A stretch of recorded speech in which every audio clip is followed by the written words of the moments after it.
while training against the best emerging threats in what Harrigian called open-air ranges looks to test the F-35 against the best current and future air defenses, there is still much more work to be done when it comes to anticipating high-end, high-tech, fast-developing future threats. This is where modeling and simulation play a huge part in threat preparation, he added.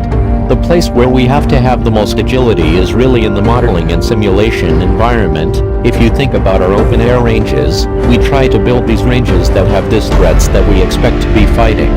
Given the pace at which the enemy is developing these threats, it becomes very difficult for us to go out and develop these threats, Harrigian explained.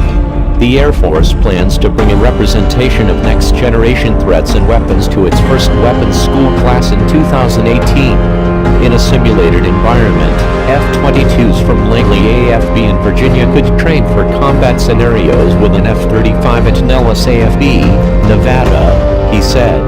The Air Force F-35 is using open-air ranges and computer simulation to practice combat missions against the best Chinese and Russian-made air defense technologies, as a way to prepare to enemy threats anticipated in the mid-2020 and beyond. The testing is aimed at addressing the most current air defense system threats such as Russian-made systems and also focused on potential next-generation or yet-to-exist threats, Air Force officials said. Air Force officials have explained that, looking back to 2001 when the JSF threat started, the threats were mostly European-centric, Russian-made SA-10s or SA-20s. Now the future threats are looking at both Russian and Chinese-made and Asian-made threats, they said. They have got these digital SAMS or surface-to-air missile systems out there that can change frequencies, and they are very agile in how they operate. Being able to replicate that is not easy, say MAJ. General Jeffrey Harrigian, former director of the F-35 Integration Office, told Scout Warrior in an interview. Harrigian now leads the air war in the Middle East. Surface threats from air defenses is a tough problem because emerging threats right now can see aircraft hundreds of miles away, service officials explained. Furthermore, emerging and future integrated air defense systems use faster computer processors, are better networked to one another and detect on a wider range of frequencies. These attributes, coupled with an ability to detect aircraft at further distances, make air defenses increasingly able to at times detect even stealth aircraft, in some instances, with surveillance radar. Russian media reports have recently claimed that stealth technology is useless against their air defenses. Russian-built S-300 and S-400 air defenses are believed to be among the best in the world.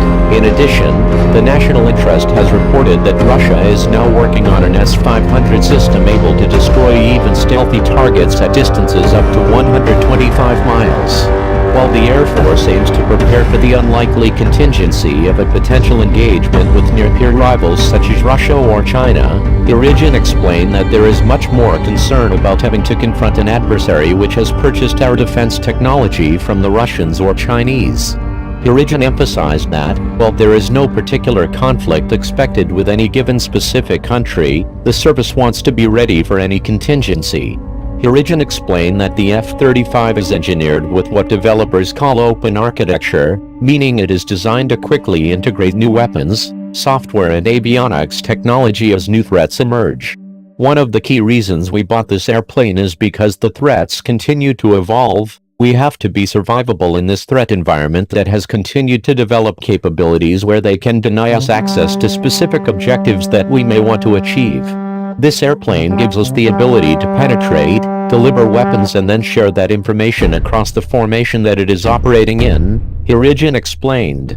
While training against the best emerging threats in what Harrigian called open-air ranges looks to test the F-35 against the best current and future air defenses, there is still much more work to be done when it comes to anticipating high-end, high-tech, fast-developing future threats.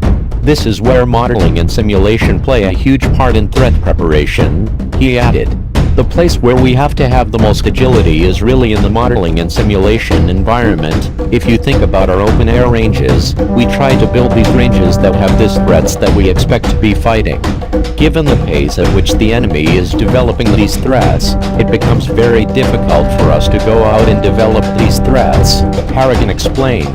The Air Force plans to bring a representation of next-generation threats and weapons to its first weapons school class in 2018. In a simulated environment, F-22s from Langley AFB in Virginia could train for combat scenarios with an F-35 at Nellis AFB, Nevada, he said. The JSF is active electronically scanned arrays, or AESAs. The aircraft is able to provide a synthetic aperture rendering of air and ground pictures. The AESA also brings the F-35 electronic warfare capabilities, Harrigian said. Part of the idea with F-35 modernization is to engineer systems on the aircraft which can be upgraded with new software as threats change. Technologies such as the AESA radar, electronic attack and protection and some of the computing processing power on the airplane can be updated to keep pace with evolving threats, Harrigian said.